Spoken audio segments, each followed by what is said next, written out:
Hey everybody, welcome to the One Step at a Time YouTube channel. My name is Garrett. Now in today's video, I wanted to give you guys some tips about road trips and car travel and stuff like that. But I thought I needed some help for this topic, so I did that by recruiting my friends. Hey!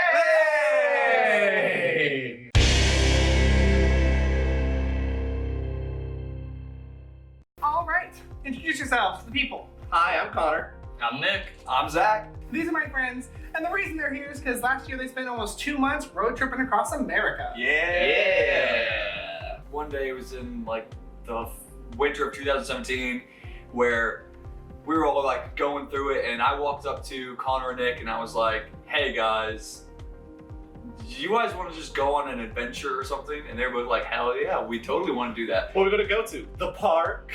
No, we're gonna go everywhere.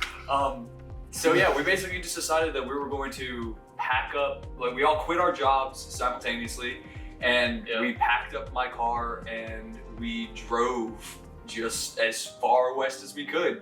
And we were just hitting as many places as we could along the way and just, Yeah. And the reason they're here is because they did everything. They stayed in fancy hotels and slept in their car, everything in between. They kind of ran the gambit of situations. So we're talking about some kind of the tips and tricks and things that to do, not to do, things they did that sucked, things they didn't do that they wish they did. So that sounds fun to you. Stay tuned. First is the obvious thing, money. Money. Definitely. Part of me wishes I saved for longer. Yeah. When we had a date set for when we were gonna leave, and however much money we had, we would just go. yeah. And it was also making sure that you have security when you get back too. But Which we weren't as concerned about that. if we were to do it again, We would save that way. Yeah. because But I will say having that deadline, regardless of how much money you have, is super important because, you'll just never go. yeah, most of the time you say you're going to go do a trip and you never actually do. It's always like, oh, okay, I'm going to go next month. But when we all quit our jobs and we're like, all right, this is the day that we're leaving. We made sure we had a date. That was the moment when we decided that, where we were like, okay, this trip is actually going to happen. We're actually going to do this. Do it. I was gonna say about saving money. By the time when we came back, I only had $800 in my bank account. So, we came back from Salt Lake City to Myrtle Beach. So how farther we would have gotten on $800, and we planned to go the whole United States, but we would have had to come home eventually anyway. Eventually, Yeah, we had enough money collectively to last us 2 more weeks. Yeah. So did y'all do anything special before you left to save money? Did y'all make a plan? Did y'all not go eat out as much, or whatever some money saving tips that y'all did before you left? We definitely didn't stop getting McDonald's and stuff, which we should have. But we did. Because that'll take some chunks out of your money. Yeah. Food seriously takes so much out of your money. Only grocery shop, and don't do anything fun. Yeah. Well, Stay at home. Gonna save the fun for later. We're saving up for the fun. No fun now, fun later. Yeah. Cancel all your subscriptions. Yeah, I sold my PlayStation and my 3DS for the trip. I sold all the games for that, and I used that stuff. I sold it to GameStop, and I turned all the store credit, and I bought nothing but gift cards for Wendy's and all that stuff, so we could do drive-throughs and stuff. So that with all my games and systems, I probably got up to $400 for us just to eat off of, and that lasted us a good bit of the trip. That actually did, yeah. That for the whole first month, we relied on those gift cards. Yeah, we're on Wendy's, we're on Subway. We ate a lot of Subway. But yeah, just save, but don't let not think you have enough money stop you from going. Have that start date. Whatever your budget is, there'll be ways for you to work with it. Mostly when it comes to staying at places, and that was a way that we got around a lot of our expenses. Was, it would have been cut a lot shorter if we had to stay at hotels. We had to find pay for places to sleep. Yeah, I was gonna ask that. On the trip, how do you guys save money? You guys mentioned accommodation. Yeah. A lot of it was, we would have lost all of our money so much faster if we didn't have our accommodation plan in place, which was, where can we stay for little to no money? Yeah. Which brings us to our second point: connect. Yeah. The country, the world is your neighbor, and even if Oh my God, the world. the world is your neighbor. People are really susceptible to the story, 320 something people out living their life, living the world. I want them to stay with me. They're really like, as long as if you tell them your story, people like we stayed with strangers. We like, stayed with people who we knew through like friends of friends who we Yeah. had never spoken to. Like an Angel Fire. Yeah. And Ross? Ross. Shout out to Ross. Shout out to Ross. He was just a bartender there who was like a friend of like his cousin's ex-girlfriend. And Yeah. like you'd be surprised just that small little connections just be like, okay, they won't murder me. Yeah. And Yeah. they'll just let you stay. And yeah, we stayed at his house for one night, watched a bunch of anime, and then left the next morning. Yeah. Yeah. And you'd be surprised all the resources online. I mean, couch surfing is getting really big. There's a lot of Facebook groups of people who just spend time traveling and they're like, hey, I'm in San Antonio for the night and we got a bed. And you'd be surprised how many people just be like, yeah, come over. Especially people who are like-minded and kind of live the same world you do. You'd be surprised how easy it is to kind of get out there and get some really cheap accommodation. And I will say with couch surfing, I do recommend couch surfing over Airbnb just for the fiscal part of it because it really doesn't usually cost almost no money. It is sometimes a little bit sketchier depending on if you're traveling by yourself or with a group. There's less background checks. There is less background checking going on with couch surfing, but if you're a confident traveler and you're not going to be worried about that kind of stuff, it's a pretty awesome way to get out there and have a free-ish place to sleep. Also, yeah, Facebook. Seriously, just go look through Facebook and be like, who lives in the city that's on my friends list? We were in kindergarten together. Can I sleep on your couch? And you'd be surprised about how often people would be like, yo, absolutely, come, yeah, for Man. one night, sure. Make them tell you no. That's what I was gonna say. Make them tell you no. Oh, that's a tip. It doesn't hurt to ask. It doesn't. That was the number one rule. It doesn't hurt to ask or try or, you know, like we got a ton of like free backstage stuff all over the place. And Oh, true. And there's like, What was that? That was we at the aquarium we got a tour for free just because we started talking yeah. to somebody. yeah, right place, right time, Yeah. honestly can help you so much, but it's such a gamble. Like sometimes things will happen, sometimes they won't. It's But just the smallest thing could pop up, and it's up to you to jump at the opportunity. just make connections. Just be genuine with people, and if they take an interest, they'll show you a big ass like manta ray in the back of their aquarium. It's Yeah. fantastic. yeah, it's pretty sweet. Also, last thing for accommodations, you know, sometimes you're going to have no roof and you're going to have no Yeah. place to sleep, and you're going to be faced with a tough decision. And sometimes it's not going to be the best thing for your health. You know, there was a night where it was below zero. It was like -8 degrees, and We were in East Texas. we had Nick being the smart one and me and Connor being the belligerent ones. Who Nick was like, "You guys can't do this," and we were like, "Watch us." We were so intense, just like, man, the stars are out. It's like we're gonna bring out the hammocks and we'll be okay. We'll be warm in our sleeping bags. Cut to Connor and I woke up with purple hands and a layer of snow on top of us, And I was in the car. and Nick was Sleeping. all in the car asleep and cozy. And it was like 4 a.m., but like we were so adamant about camping. We're just like, we looked at each other and gave each other a nod. And we're like, we can't let Nick win. Yeah. And we stayed until sunrise. So is that a do or a don't? You know, and that's really a your own call kind of thing. Honestly, We didn't die. We didn't die. We didn't die. That's Slept a in the car. weird measure. That's a weird metric to measure it by. I didn't die, but I would have traded that for yeah, anything. honestly, if you are gonna have to be in a situation where you don't have a roof, just be smart about it. Because in all fairness, as like memorable as that experience was for me and Connor, like waking up the next morning, my hands were in so much pain and like my body was freezing, and it wasn't that fun. No. And it was all because he and I were just being stubborn. So don't do that. Yeah. And If you can everybody- avoid it. If you can avoid it. Like if you're already like knee deep and you're pretty sure you're not gonna die, then like go for it, sure. Oh, everybody that we've told that story to, they're like, it was dumb of you to sleep in the hammocks because the earth keeps you warmer than being up in the air. Yep. So it's like, Learn that lesson. We're not scientists. camping experts over here.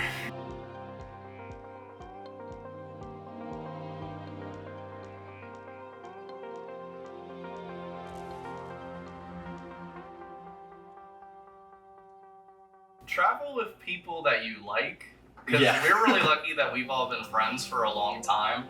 And like we could have argued a lot more. Like you are gonna argue because like there are times of uncertainty and you don't know things, but like travel with people who you won't argue that much with. It's not even travel with people who you won't argue that much with. It's travel with people who you will argue that much with, but then once the argument's over, you'll be okay. Yeah. Like people that understand you and like can handle you at your worst. Like when we were in New Orleans, I don't want to talk. and it was a 6-minute drive via the GPS was a 6-minute drive to our hotel, but because it was Mardi Gras, it was a 2-hour drive just to get to that point. And I was getting so aggravated. I told Connor and Nick, I was like, guys, if we have to turn around one more time, we're not going to Mardi Gras. I can't handle this. And we're like, the sun's going down. The sun's going down. No, but seriously, like they both just they didn't get mad at me, even though I was so frustrated, and they kept just trying their best to keep me cool and level-headed. And if I didn't have people in the car who were gonna react that way, and if I had people in the car who would get mad back at me, we probably wouldn't have gone to Mardi Gras. So if you are gonna go on an extended road trip with people where you're gonna be in close quarters with them for X amount of time, make sure you guys can handle each other. Yeah. And we're still friends, so. Yeah, we're here. Nick, how many eggs is it? 6. There's two, Oh, no. that's plenty. There's 2 for each of us. I just do 10 egg omelets. Ooh, boy, look at that. Look at those whipping eggs. Eat. More of the fun point. Garrett, you've told me this before. It's like when you go, make sure you're like you're in a special place. Make sure you're eating something that's unique to that place. You can at least have some type of like culinary experience at that place. Like when we were in Austin, like their signature places like Home Slice Pizza and Torchy's Tacos, and we didn't get a chance to try Torchy's Tacos.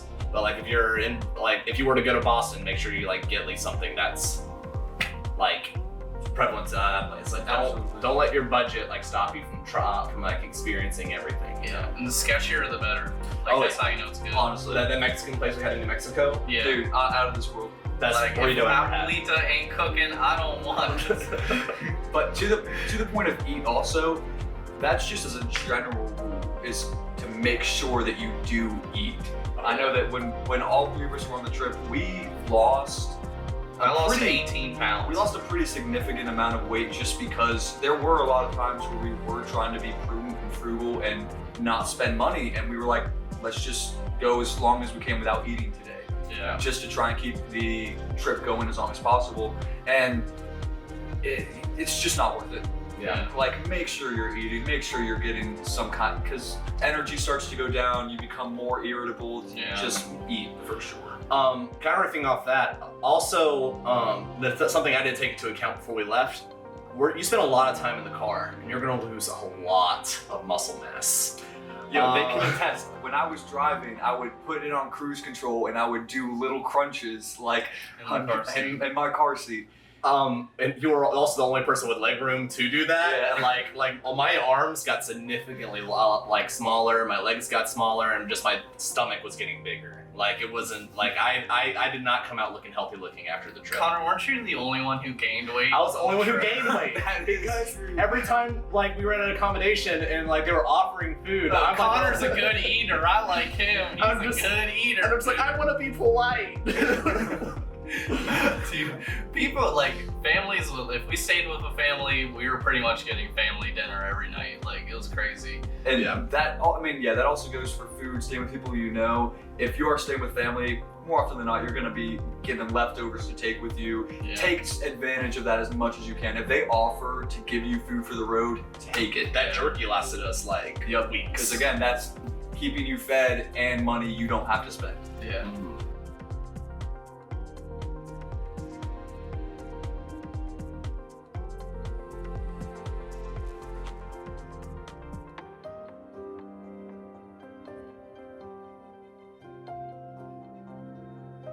have a structured no plan. Like know where you're going and but like still like be open, have an open schedule to like discover. Like we had a giant map of the United States and we put sticky notes on cities and areas where we wanted to go see, and like we had this rough outline, and then the closer we got to the trip, that's when we started making reservations and started like calling places, and we like had a calendar, like on this day we were here, and then there was always room to grow. Like we took a detour, like in the middle of the trip, we took a detour to Kentucky out of that, and that was a really cool experience, and I'm glad we got to do that. So yeah, like that was probably the most like I was more prepared for the trip than I had been for any school project ever was. Like it was color coded, like pink was people we knew, like green was state parks, and But like orange was cities. But to that point, you know, when we started the trip, all we had was a basic route of how we were going to go. All we really had was like, okay, we're going to go south, go along the south border, kind of go up, and then go this way. yeah. And it wasn't until about a week out from each place that we started actually making concrete plans of what we were going to do, because we wanted to allow ourselves that sort of spontaneity to be able to make detours up to Kentucky and like have these weird things where if we saw something that we liked or that was really cool, we could do that. Yeah. So make sure you do have I like the way Connor put it, a structured, unstructured plan. So have your base idea, what you want to do, but allow yourself room to detour. Because more often than not, if you're going to go on like a road trip, something cool is going to come up and you're going to be like, yo, I want to do that. Yeah. As far as like also budgeting money, also budget your time. And we discovered that really quickly. When we got down to Florida, we spent 2 weeks in Florida when we were like planning on only spending like 4 days, like at most in each state. Florida's big. Florida is big. Florida is big and like thing, but like if I could go back, I would have rushed Florida a little bit more, because there was like some like dull chill out days when we could have pushed forward a little We've been bit. traveling and Yeah. gotten further. We were still beginners in Florida. Yeah, we were figuring it still out. beginners. Yeah, Florida was still like only a week and a half to 2 weeks into the trip. Yeah. And like it was, and like we also knew like Florida was the last place we would have before we actually started roughing it, because like Georgia, North Carolina, and all that, we still have family all through there. We knew once we left Florida, that's when we were in no man's land. We're gonna have to start camping a lot. Yeah. So that was the comfort zone was Florida. Yeah, We had our transitionary period. we started missing beds really fast. Like we went to Disney World and we were like, Disney World's good. We stayed at like Zach's aunt and uncle's resort, and that was really Clearwater. cool. And we stayed, Everglades was really cool. So there's like all sorts of cool stuff that we did. Honestly, if there's like one place that I would really recommend, camping in the Everglades National Park was Very chill. kind of Yeah. phenomenal. It's very, yeah. And you don't have to pay if you don't want to. It's recommended. That's a loose tip. All right, so we tried really hard to pay, but like we couldn't figure out where where to put the money. There was no stand or nothing. We even like asked other campers like, hey, where do we pay? And they're like, we don't know. We've been here for 4 days. Yeah. Well, like the Everglades, you know, it's like 50 miles in. Like there was the one guard shack, and then a sign that said 70 miles to the coast. And we couldn't Google it because we had no phone reception. Yeah, and you just go So we straight just through. Drove all the way down till we hit the water, and we're like, this is where we'll be. Yep. Yeah.